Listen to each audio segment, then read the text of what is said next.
Often people come up to me and ask me questions. Just the other day, my pastor caught me in the hallway and asked me about CEC. So I thought it'd be a good opportunity to address that. Now, CEC stands for cation exchange capacity.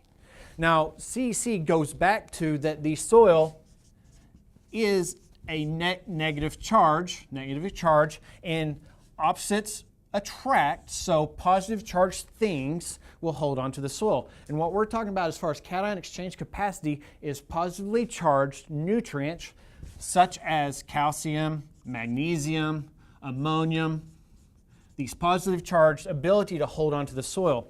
Now ideally we want as much CEC as possible because we want to hold on to as many of those plant nutrients as possible.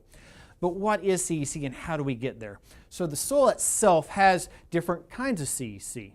Most of those are driven by texture, so a sand will have very little CEC because there's very little negative charge on those, and clays will have much more because of broken edges and things that develop negative charges on that clay particle.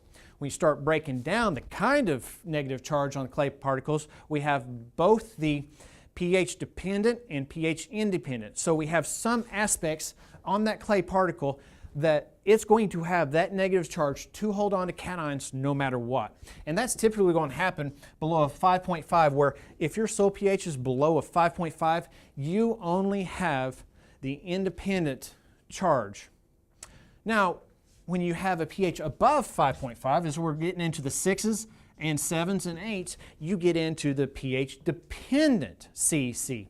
Now that's because the negative charges are no longer occupied by that positive hydrogen because we have converted hydrogen over to hydroxyls and it's negative. So we have that. So basically the hydrogen is being kicked off of those negative sites, and as we go from a 6, 7 and up, the amount of negative sites available for the cations to hold to increase. Another source of cation exchange capacity, or CEC, is organic matter. The more organic matter we have, the more negative sites we have for nutrients such as calcium, magnesium, ammonium to hold on to. Now, the CEC of organic matter is also pH dependent. So, as the pH goes up and down, those sites can be filled with hydrogen or not. So, we would like to be building organic matter in soil pHs at 6 and above so that we have as much as possible sites to hold on to things like our ammonium and calcium.